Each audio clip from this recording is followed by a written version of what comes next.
Welcome back to the Young Dumb Broke podcast. You're gonna step on my line. It's fine. It's fine. It's fine. I'm Young, Dumb, and Broke. This is Taylor. There we go.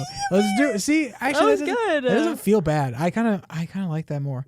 Yeah, but you're less young and dumb and broke than I'm definitely less young. I'm definitely less broke. I don't know about the dumb. I don't know. I think we balance it. Yeah, I think you have moments, and I just have some crazy moments as well. But it is what it is. So we're gonna start really simple today. It's a would you rather for our icebreaker. Would you rather delete your entire inbox, so it's a one-time deal, or every email for the next week you have to answer within 1 minute? You get to the end of that minute, it sends automatically. You get 2 emails at the same time, you got a minute to do it for both of them. That's all you got. What you picking? So I briefly ask a clarification question that I'm going to re-ask for the sake of the podcast. Yeah, you can. I also just completely Can destroyed I can I tell the people that are receiving the emails, hey, I for whatever reason this week, I'm kind of glitching out. I only got 1 minute to respond. If you get a half-written email from me, let's have a phone call and chat about this. You cannot send that email out ahead of time, but if you meet up with them afterwards, sure you can. But I can send it. I could text him that. I mean, yeah, that doesn't sound outrageous to me. Okay, then I answer every email within a minute. Yeah, no, every email within a minute, I have it copy pasted. It says, I'm so sorry at this time I'm not responding to emails. Please call me at this number. So you literally have it at the bottom in case you don't get to it, essentially. I have an auto reply set up in my inbox. Okay. I knew that this would be opposite for us. Obviously, I'm deleting my You entire would rather inbox. delete your entire inbox than don't- respond to emails? Within a minute, there's no way that I'm getting what needs to be said down in a minute. Period, full stop. That's crazy. I will, for that week. For one thing, I can't delete my entire inbox. There's so much in there that that I keep for record purposes that I can't really do my job without some of those emails. I think they're as well, at least. I can do my job as well. So if you delete all of your inbox, you don't lose the calendar invites that you've already accepted. So I think most of my scheduling stuff, easy, set, no big deal. Most of the documents or links that are sent to me, I open them and then save them if they're important. So I don't know. I feel like besides maybe a few etiquette things that I've lost over the inboxes are so important that I have several other people's inboxes in the organization that I have to still go through. Yeah, I have one person's inbox and that's mine. And it's nice and simple. Also, your job relies on replying to everybody not everybody as quickly as possible, but being organized in a sense that you keep all of this disparate information from all these different events that are going on in one place. I don't have that. I have my projects that I'm working on that I've discussed with stakeholders. Even outside in my of that. personal emails, I have emails from years ago I'm never going to delete. Oh yeah, no, I do too. I have emails that are extremely important there. And you would just delete them? I would rather delete them than have a ticking clock on me for that week. I cleared out my email inbox, my personal email inbox lately. I deleted because I don't read all my emails. A lot of them are promotions or things that I don't need. You should unsubscribe. I do. I've been going through and unsubscribing, but I deleted about 4,000 emails this week. Were they all and in red? I still have about were some of them already some red of them too? were not red. Okay. But I glanced through them while I was there was nothing needed. And I still had about 3,000 that I didn't delete. You sound like one of my previous bosses. I remember he just lamented about the day that he went through and cleared out 5,000 unread emails on top of the stuff that he obviously had read. He kept. It's like, that is insane to me. I don't think mine's ever gotten worse than 50. And most of the time, Than 50? Than 50 unreads. I have more text messages unread than that right now. My phone, I'm sitting at 463 unread text messages right now. Yeah, that's insane. My phone used to be, and I was here getting my job, and we were actually comparing how many missed notifications or notifications about text we had. I had 0 because I can't stand that red bubble. There was someone here who had roughly 500 some, and there's more. There were It's other actually people who pretty had easy. more. You just don't think about it. Yeah, that's not how my mind works. I'm looking through my phone. I see that red notification. The thing is, it's worse now than it used to be because I'm talking to more people. And this is one of those things where I talk. That's why you should have 463 unread text messages. This is why we talked about it earlier on. If they need me, they'll call me. I agree with that. I 100% agree with that. But that should be the standard. I don't want to hear from you over text. Just call me. And if I can't pick up, then I'll text you back saying, let's schedule a call tomorrow. Our generation hates phone calls, and I don't get it. No, I it's love weird. a phone call. Yeah. I don't care if the phone call is 3 minutes long and it could have been a text message. Call me. It's so much more fun. Call me. Yeah. It's hearing the joy or even the emotion that somebody's trying to convey. But normally it's joy when you're catching up on a phone call. Or even if it's awesome. like, hey, what are you up to? Are you free? Don't send that over text. Give me a phone call. I'm not responding. Like, I have 463 unread text messages. What makes you think that you're going to be one that I open and read? Yeah, that's actually a really good perspective. At this point, this day and age, directly talking to somebody directly, or the same thing goes for email. When somebody sends me an invite for something, a meeting over email, unless I'm sitting in the room with them and they say, hey, I just sent you that link, let's meet up, I'm going to ignore it less than if you come to my desk and say, hey, we need to meet about this, let's do it. I check all my emails. I check all my like work text messages as well. But my personal ones, call me. If you care enough about something that you're sending me, call me. If it's a meme, if it's something that's like inconsequential, if it's something like send me a text, I don't care. But just know that like sometimes my mom sends me memes and she's like, hey, did you see this thing I sent you? No. And I talk to my mom every single day. You know what makes it easier? And maybe it's just a uptake thing because email was just never my thing. And that's maybe why I still hate the interface. Slack. I love Slack. There is, of course, Slack is just Discord. But that's the thing. It makes it makes email feel less formal, and also the interface to actually get to everybody. I like that I can see my DMs listed out rather than having a email box with things that come in between. All the important stuff. It feels more in one natural, place. but I think it feels more natural to us because we grew up on that's fair on like the internet interfacing with people over other platforms. It's also my job to oversee Slack and to make it better and make certain tools in it. And I've really been enjoying that recently. I've been on a big project. So that may have a reason that I'm loving Slack so much because it's just so capable. It's a great tool, just like email was before. For the generation before us, email was that thing that everything tried to hook into because everybody was using it. It was in front of every single user. And now we have these messaging tools, Discord, and things that are trying to copy it in the workspace. And you're getting some of those same cool integrations, functionality, and things like that going into this next era of communication style in the workplace. I also love a little challenge. So like I think this is fun because I'm like oh, can I answer that email in a minute? Can I be productive today? Like I know that I can't delete my entire inbox. Like literally I can't do that. And have my job be as efficient as it is. But maybe I can answer an email in a minute. I think that gamification, that could be fair. I think I would end up relying I'd be locked in. I'd be looking at my phone so much. That'd be so much fun. I feel like I'd be relying on so many tools to get it done, though. I think I would install ChatGPT directly into it in order to actually write down. That's fake and gay. Why? Because what am I supposed to be able to type out an entire paragraph? Oh, am I supposed to be able to do my job? Am I supposed to be able to type? Is my job description to do everything in 1 minute? I think not. It's to do things well. Am I supposed to be able to think for myself and do my job? I never said that ChatGPT is going to respond. What I was going to get at is you literally write 2 words for each sentence and then have ChatGPT elaborate on what you're thinking because you got to get all the ideas down before it goes out. Would it even be able to do it in a minute? Maybe. It depends. I think you as a human being could get through your bullet points faster by finding like ways to shorten what you're saying. I don't think you realize how long I sit on an email and a text. Even if it's okay, so a great example. So you're dumb. No, you're dumber than ChatGPT. I'm delicate, and I want to make sure it's done right. No, you don't understand, Taylor. I'm so delicate. I'm not dumb. I'm just so smart. I never said I was smart. I just said it takes me a while to make sure it's done right. I never said I was smart. It's better done right than it is done fast. So I'm just so much better. Here's a great example. You can do it in a minute. You can do it in a minute. You're just a yapper. You're just a yapper, and you want to talk more. Upper echelon of VPs is here. You know him. I had to send something to him to verify something that was talked about on Friday.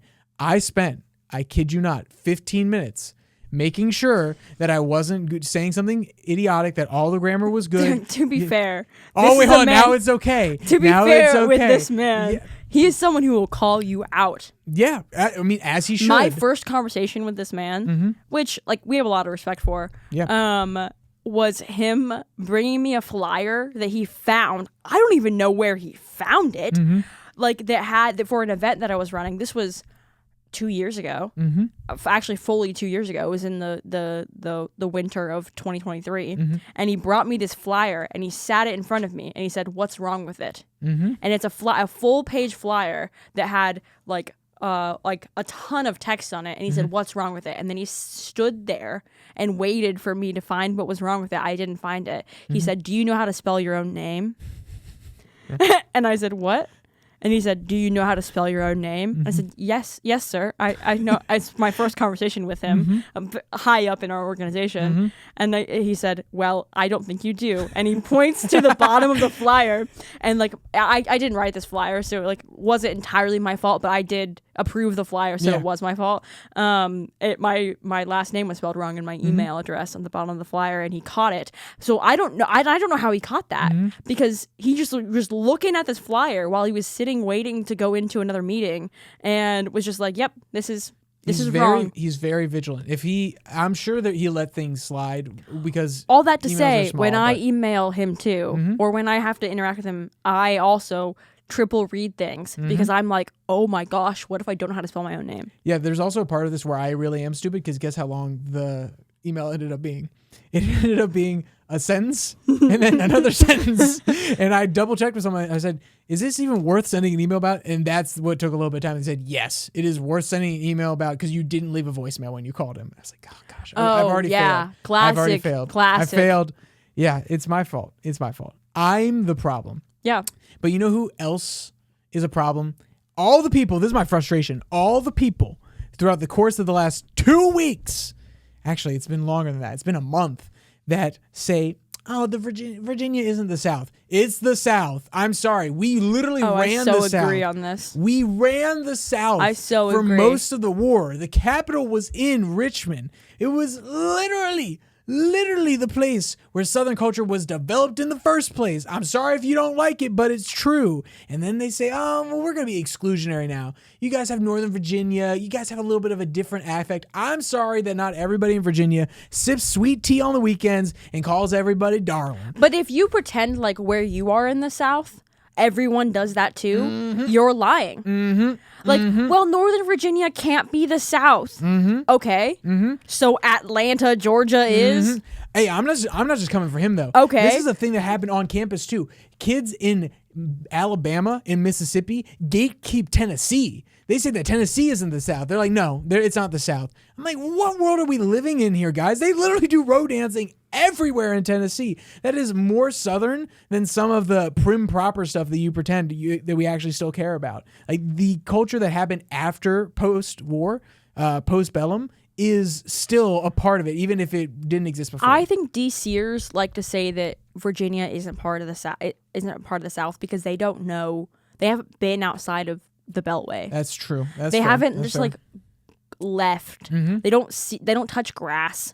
All they see is concrete. They literally don't touch the miles upon miles of fields of grass just and cows. Farmland. Yes. They don't see any of that, and they just say, "Oh, Virginia can't be the South. There's too much concrete." And it's like, can you try going outside? And I also think there's not anybody in our immediate circle, but there are DCers who they live close to DC on the Virginia side, and they don't want to say they're part of the South. They actually kind of are ashamed of the title the South, so they want to say, "Oh, no, this feels like a northern town."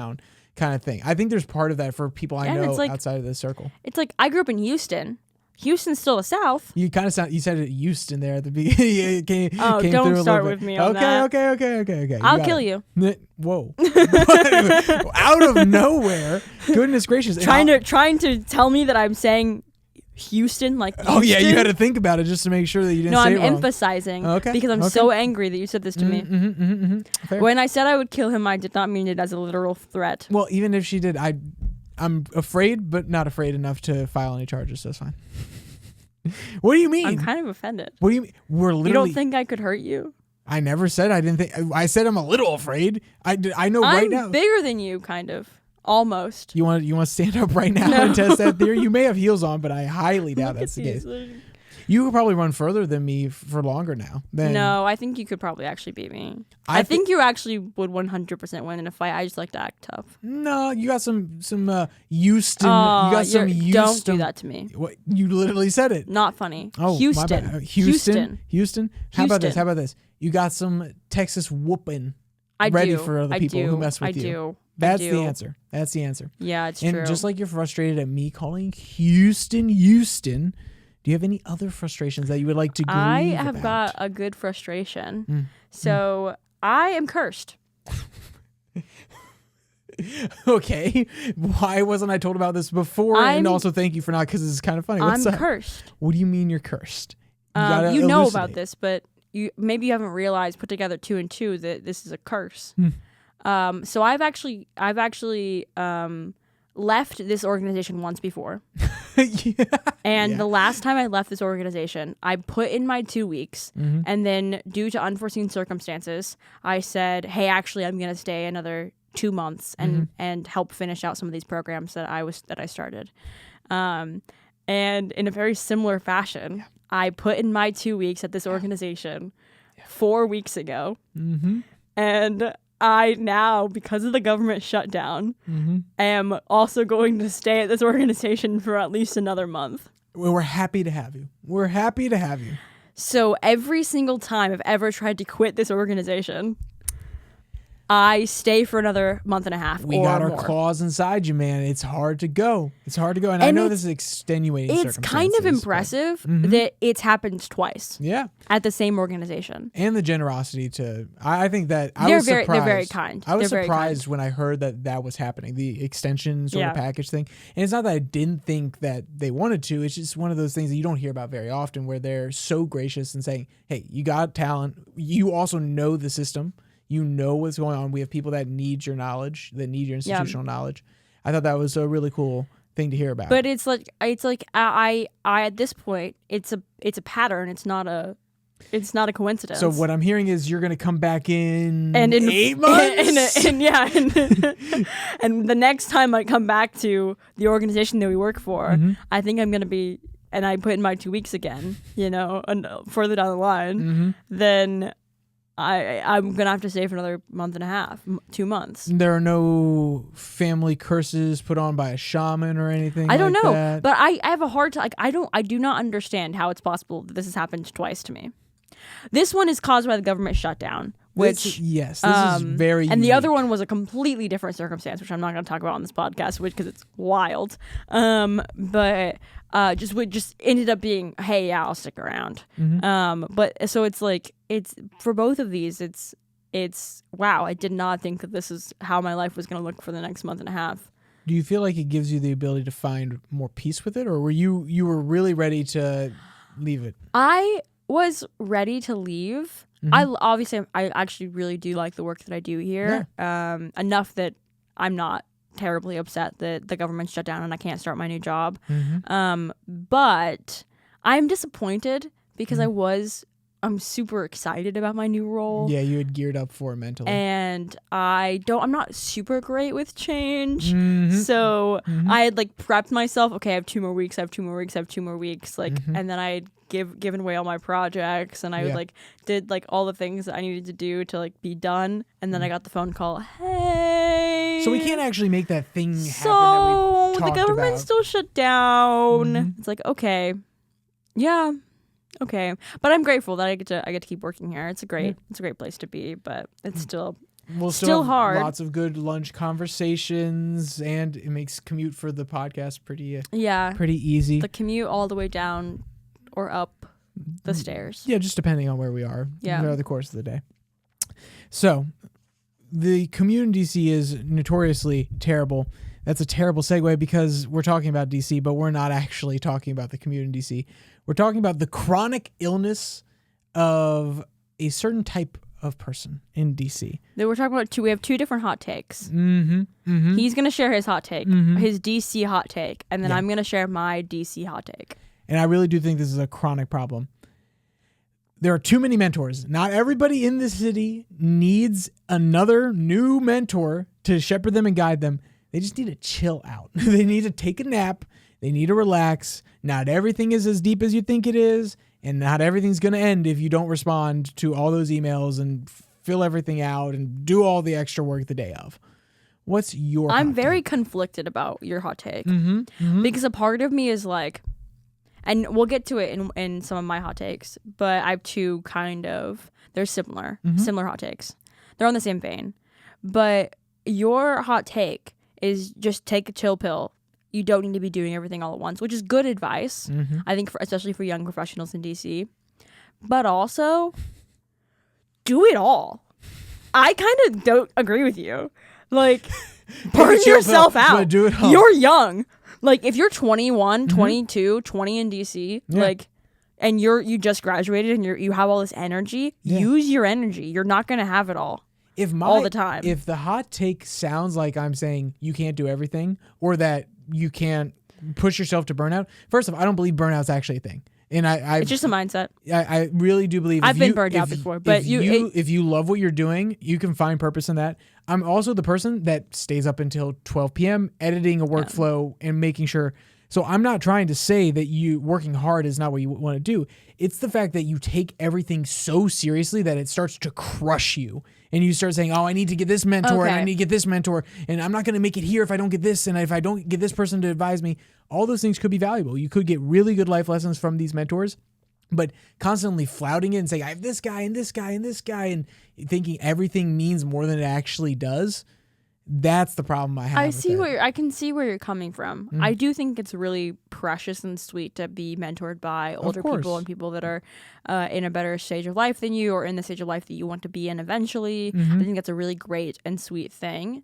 And I do think that if you're making it transactional, that's definitely a bad thing. We were talking about this kind of a little bit earlier in our day, but I think that like there's a big difference between grabbing a meal with somebody and actually sitting down and having intentional conversation that's not entirely centered around professional life, and grabbing coffee with somebody and asking them as many questions as you can in 15 minutes before they have to run to their next meeting. Like one is far more intentional and creates more of like a friendship and something that's valuable, and one is like, let me suck you dry for what I can get out of you. And like I think that there's ways that you can go about creating your network in DC that's more intentional and like honestly just more healthy than like, oh, I met with this one guy and he was really cool and like you should have met with him, but I know you're never gonna be able to, and like which I think is like can be a mindset people get into. Maybe you should give me lessons on sitting down and not talking about work. Because I have a very hard time with that. And it's not that I only want to learn what you're thinking about work. It's just that those are the things that we share in common, maybe a few things outside of that. And a lot of my day centers around work. So I feel like when we're sitting down, like I kind of want to talk about what's happening, walk through it with you really slowly. If someone's talking about work, that's fine. But like, it's okay to just ask, what have you been up to? Yeah. Then how have you been? How's your kids? How's your wife? Are you still dating that girl? What's your what have you been doing for fun lately? What have you been reading anything interesting lately? It's okay to like use that one on me. If you ever meet me, to have use your that one on me. conversation not centered around work. And if someone's like, if I ask you, hey, how's life been lately, and you go, well, work's been really tough, let me tell you about this thing I've been doing, or you go, I'm working on something really exciting, then that's great, I can share that with you. But like it doesn't that's not centered around, you're not asking a question that's intentionally about work. Where I think like a lot of people in DC, they sit down and they go, how did you get where you want to be, where you are, and how can I get there right now, and what can you give me right now to get me there? And it's like, whoa, kid. Calm down. It's literally a tick trying to get everything out while it can.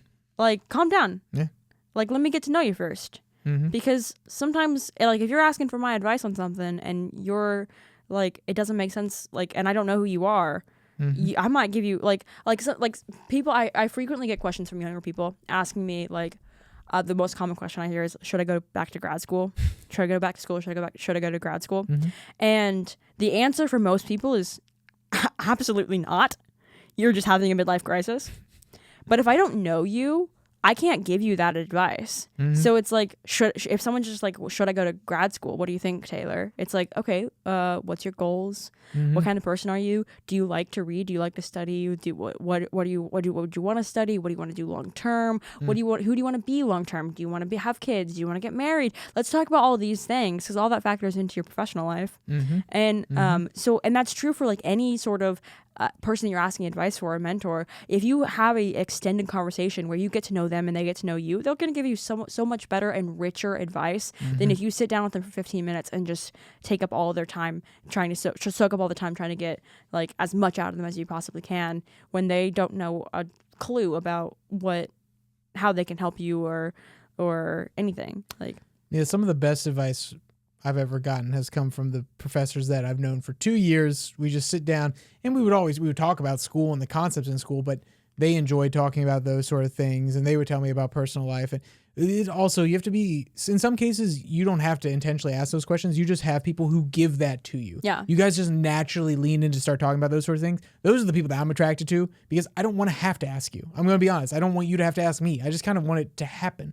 It will just naturally happen throughout the conversation, because you bring something up and then you say, oh, my ADHD brain has something to say about that. And then you can kind of flow from there. Yeah, and I get that, but not everything's as natural as that. That's fair. And it's okay if you can be friends with someone who it's not immediately natural to talk to. True. Because your brain is elastic and it will pick up on how to talk to somebody. So if something's a little bit awkward, don't try to shorten the conversation. Like if it's, oh, well, maybe I won't like talking to this person, like maybe we should just grab coffee because I want it to only be a 15-minute conversation, and then I can get out of there even if it's awkward, because I can learn what I need in 15 minutes and I can move on. And it's like, yeah, but if you sit down with them for 45 minutes or for an hour and a half, yes, it might be a little bit longer. You might have more awkward moments. You might not know what to talk about all the time, but like you will get to know them, and that will actually create a friendship that now you know how they talk, you know how they communicate, you know how to sit down and have a conversation with them, and you're a better person because you sat down with this person for an hour rather than trying to rush everything out in 15 minutes. What's your key example of that? I'm not saying you're wrong.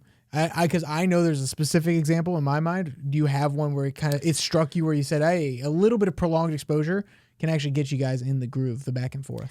I very recently I had a friend that he was a recent friend who my first exposure to this person, I did not like him.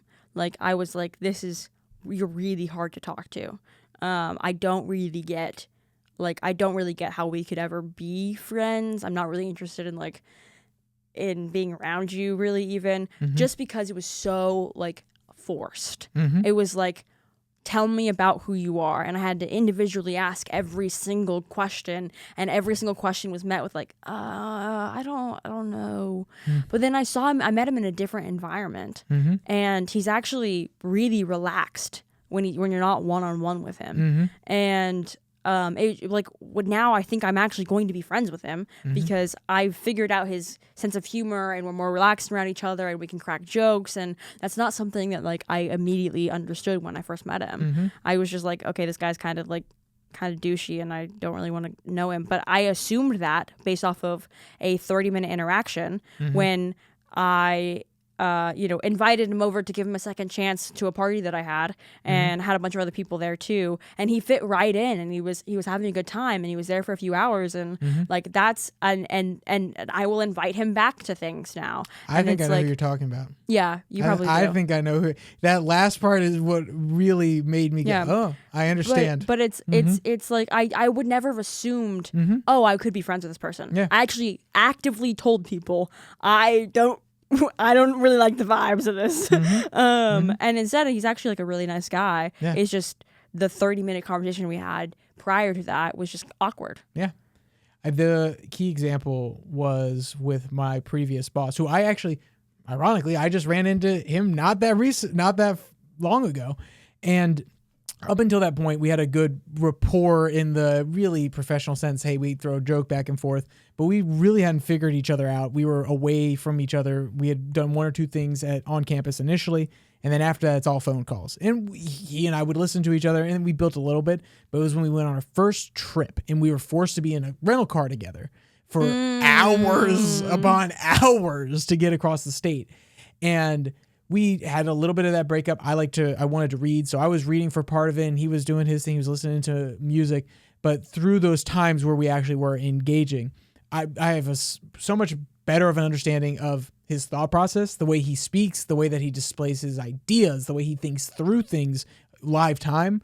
And I had never understood that those pauses that I thought were awkward before are him actually thinking.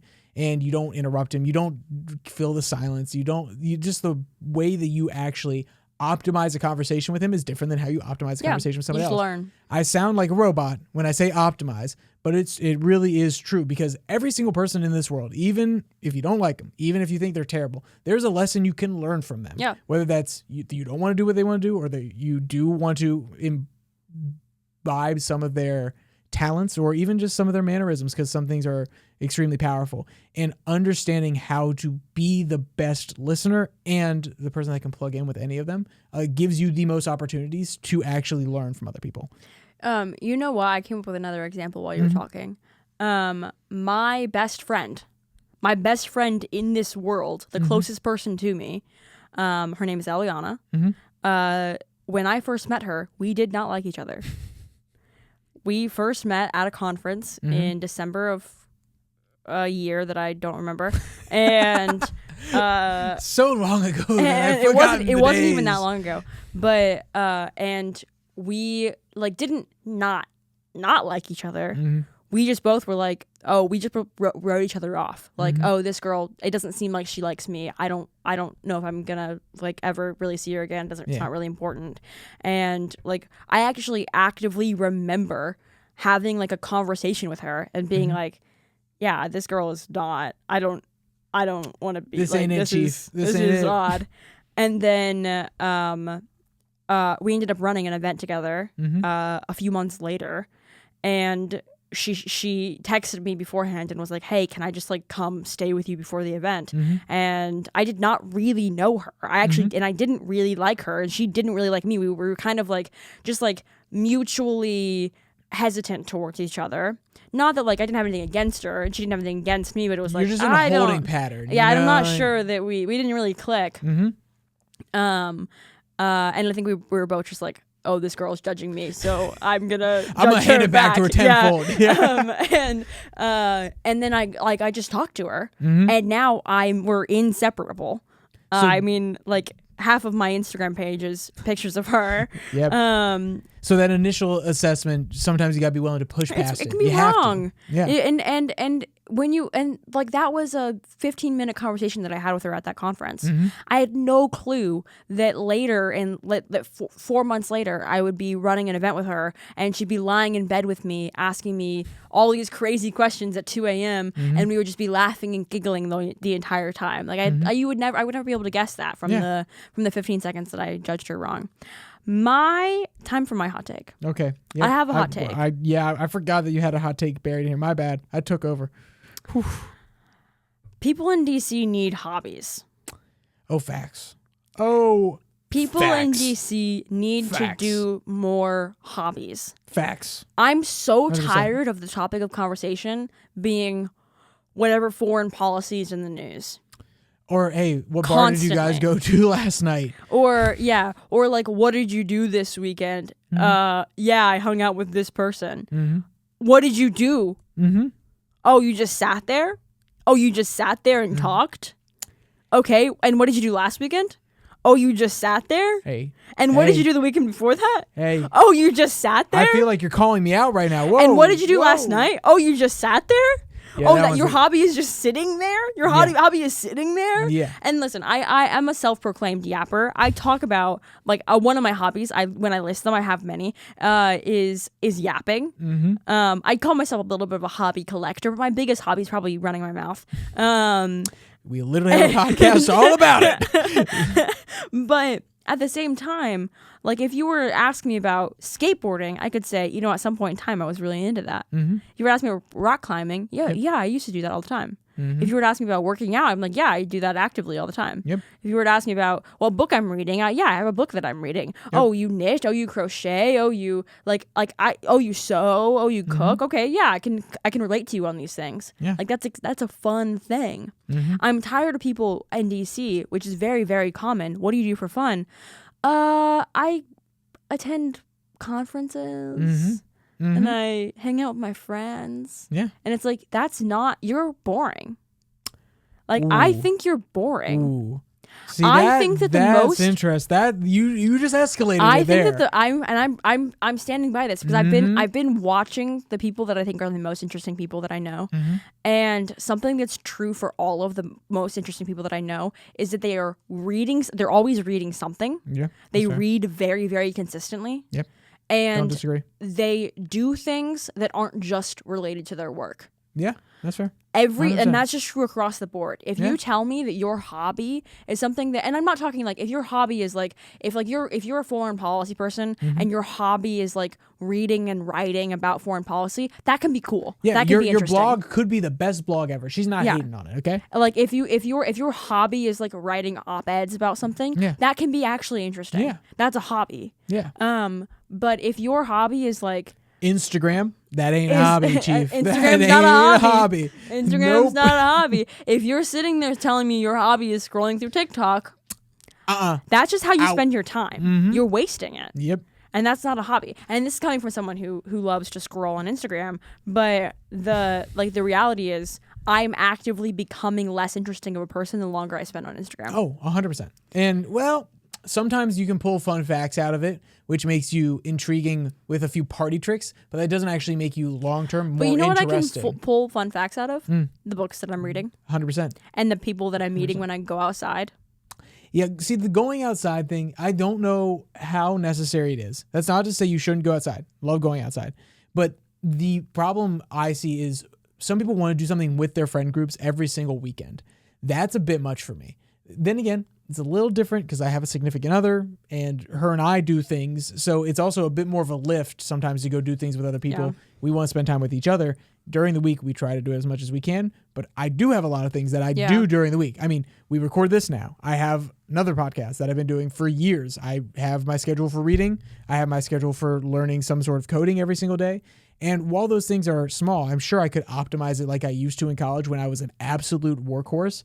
I also want to be able to spend time with her and not make it forced and be able to enjoy it.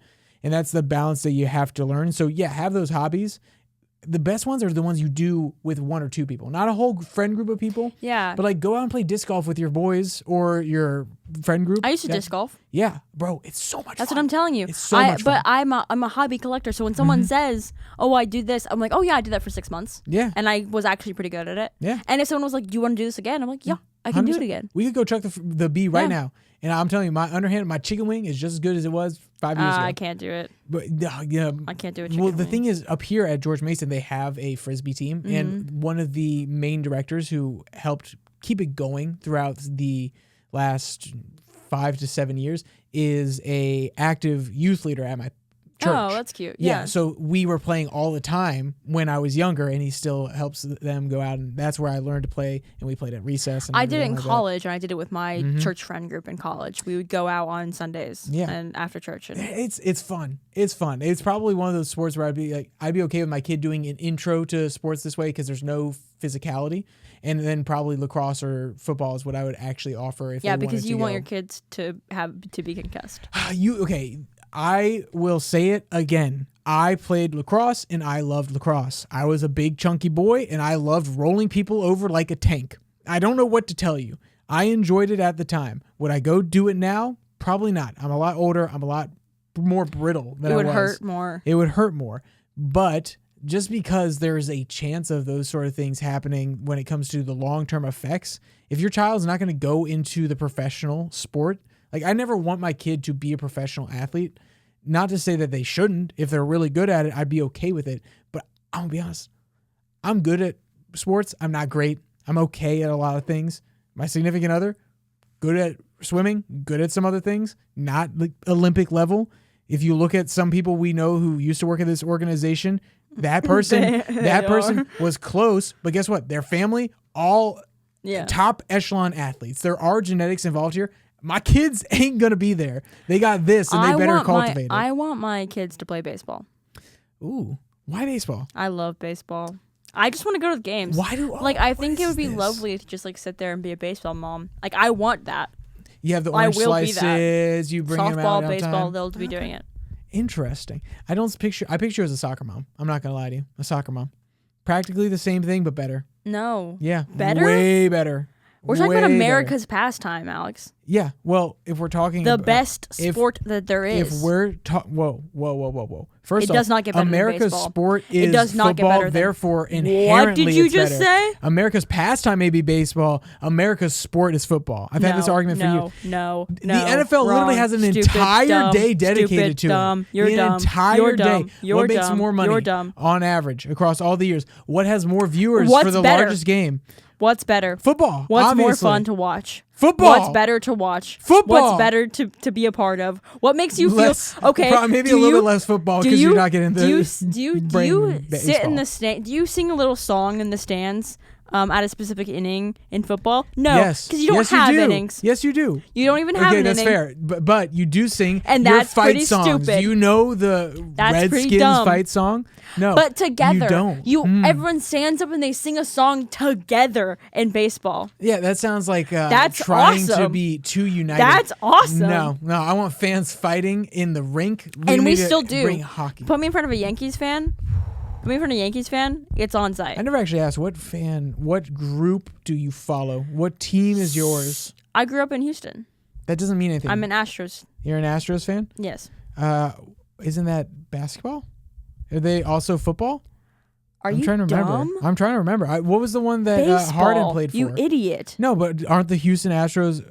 Baseball. Well, then hold on. What's the Houston team that Harden played for in basketball? You're really exposing me for not knowing anything. The about Rockets. The Rockets. That's what it is. Thank you. They both have something to do with space. This is how much I don't care about the stupid sports, aka basketball and baseball. And yes, I know there are people at this organization who are going to lambast me for the basketball comment, but soccer is better. I don't care about basketball either. They Basketball. just got exposed for Football is crime. better. Yeah. Tell me about So it. now I think that they're all criminals, and I don't Yeah, believe but in it. but I don't remember- believe. I think but remember, basketball wait, hold on. is Do we fake. remember what the first mafia-related rigging story that made national news? I'm pretty sure it was in New York, and I'm pretty sure it had to do with And that's baseball. kind of cool. And that's kind of cool. So it's cool in one It's case, but kinda not like cool it's in the kind other. of like it's kind of Uh-huh. a cool little thing. little that they did. cheeky, yeah. Okay. It's like, I see that. I see you. I see you. Baseball crimes. I see you. I think that we're gonna go too far down. That's kind of. We're gonna nifty. go too far down a rabbit It's hole. kind of here. nifty and cool. And I'll bring you the Borgata book I at some love point. You would baseball. enjoy it. You would Okay, enjoy I'll it. read it. It's about I need organized to read more crime in so New I can York. be more interesting. I Yeah. would actually love to read that. Yeah. And actually, it's interesting that it started. One of the main one for the Italian mafia was in Louisiana, where they started. Really fascinating book. I'll bring it. There's actually 2 in the series, but we need to get past that. We need to move past the baseball, the crime, the organized crime. We don't have any gangs here in DC that are actively rigging the baseball games, as far as I'm aware. Maybe I'm wrong, but we want to move to a new segment that's all about confessing where we've maybe messed up, maybe some of our issues. I fear that my boss may read this and say, so that's what you've been doing with your time when you're just clicking around. But it's called Productivity Confessional. So everybody reaches those points where they're doing something that's not truly productive at work. They're clicking around here. Some people just scroll through Instagram. Some people, for their jobs, they have to look through LinkedIn, and then they get caught looking at the ads or playing the games there. Everybody has their thing. We're going to give you guys a pass, leave an open space for everybody to bring up theirs, because we're going to expose some of our worst ones. Would you like to go first, or would you like me to I have expose 2. first? Oh, One you have 2. is, Okay. and I'll keep it kind of brief. Okay. With one, but one is with school. It's not with work, and it's Instagram usage. It's every time I start an assignment that I do not enjoy, I find myself looking at my phone and pretending like I don't need to do the assignment. Yeah, that one thing is, can you give me a historical comparison of the every cathedrals in time. this town? Be like, actually, I should go look up the cathedrals in this town on Yeah, Instagram. on Instagram. Yeah, go back and forth. Oh, look at that, those Dutch arches. Oh, and now we have women running around the church, and now we have absolute brain rot. Yeah, I feel you on that one. And it was really bad during school back in the day. What about your second one?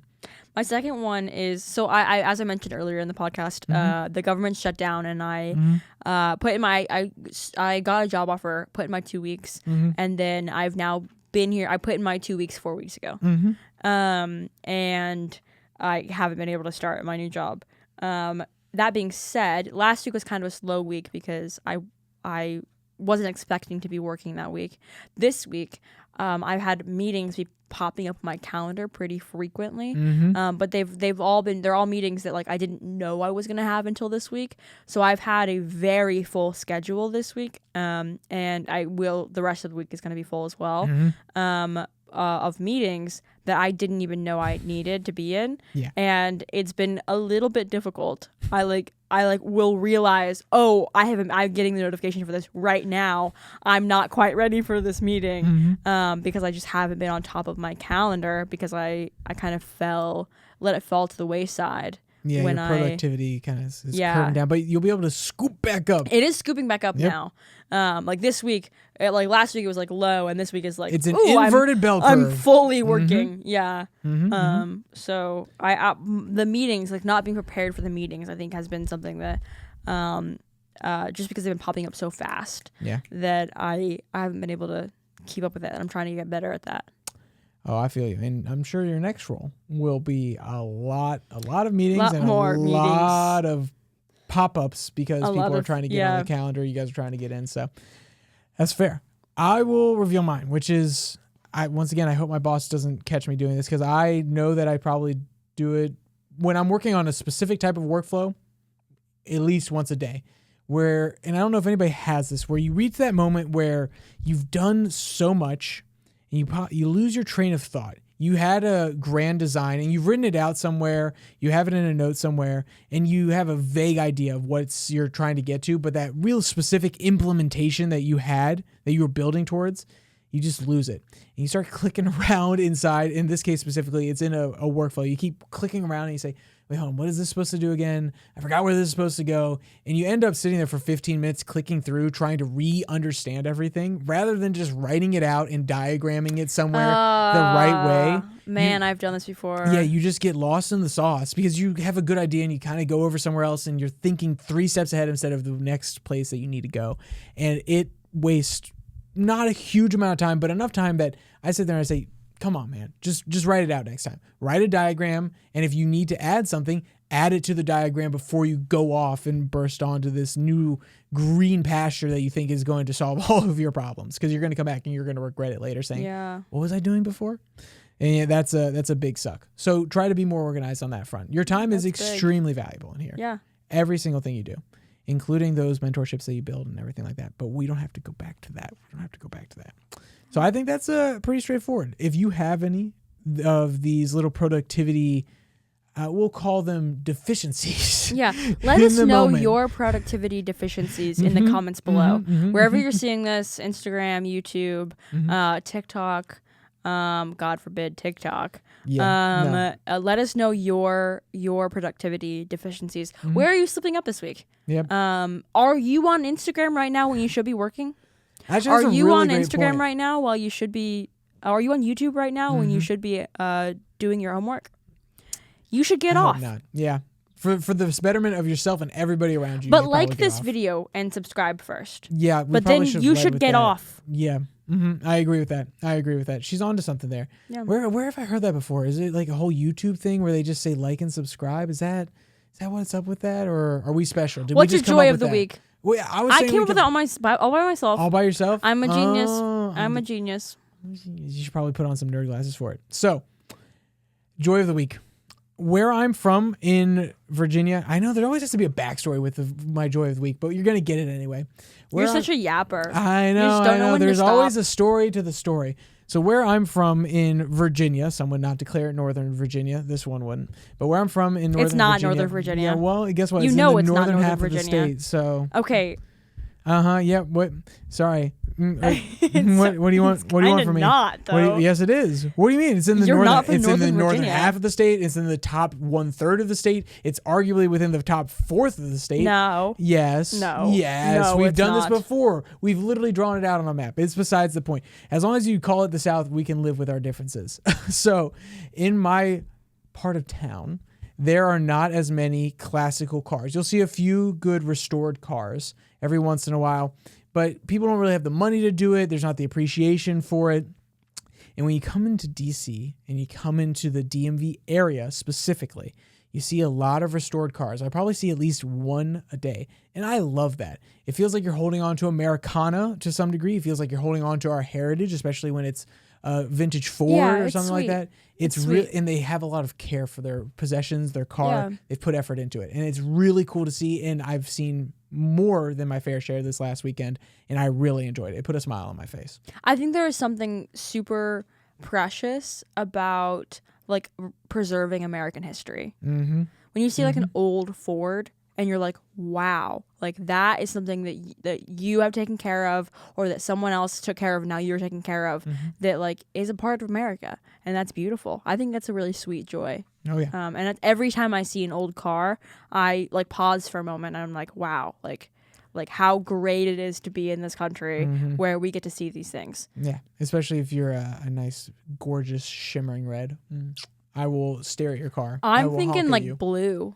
Yeah, they're like a pretty blue Mustang. Yeah, like older, the lighter blue with the shimmer. Yeah. Very nice. Yeah, because it didn't used to be as glossy from what my dad told me, because he used to have a Mustang, and he said that the base paint wasn't actually as shiny as everybody's drummed it up to be. You know, when remembering and being nostalgic, they've said, "Oh, well, it used to be this color." It's not quite accurate, but I like where it is now. You know, you don't have to have everything perfect. When you keep those chrome rims and you keep all the accent pieces, and you try to keep the leather inside the car, you can dress it up a little bit and still have that touch of America. When I see an old pickup truck, my heart melts. I like fall in love with being American all over again. The old big Ford logo on the back. Yeah, when I see a Ford, an American-made old Ford pickup truck, like I am just like, wow. I'm grateful to be here. I'm happy to be here. Well, that's good. It's a good connection point for all Americans, I think. I agree. Sweet. My joy of the week is tied to actually my frustration of the week, which, because it's kind of been the running theme of my life lately, which is when is the government going to reopen, and like what does my life look like in the next month? Like, am I going to be able to start this new job? How much longer should I stay here at this organization? Should I take a break? Should I gamble on the government reopening? It's just been like a lot. It's been really weighty on me, and I've been thinking about it a lot, and it's been very, like, at times it gets very overwhelming to think about. And I was having this conversation with someone who was actually in a very similar boat. She also got a job offer with the government. Then the government shut down. We put in our 2 weeks on the exact same day because we were expecting to be able to go to work, and then the government shut down and we couldn't go to work anymore. So we have both extended our time here at this organization, and this organization is very kind to have let us done that. And I was talking to her about this, and I was like, the time has come. I have to either extend again or leave. Like, what do I do? I feel like I'm gambling. I feel like what if I make the wrong decision? Like, I just don't know what to do. And she just goes, oh, who's in control? Oh, I'm sorry. Who's in control again? Because it's not you.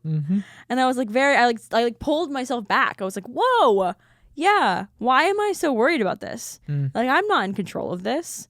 Like, God's got this. Like, I'm gonna be okay.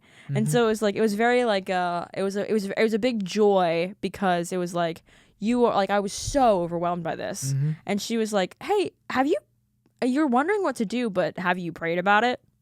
She's like, you're making this way harder on yourself because you just haven't like sat with God on this. Like, like it's gonna be okay. He's in control. And I was like, I'm so stupid. I'm so stupid thinking that I can control all this, and that if I just worried hard enough, then the right answer would fall into my lap. Oh, I need to just pray about this. Oh, God's actually in control, and I'm just a wee little lad that is going to be okay. It's a recurring theme. You need to have perspective.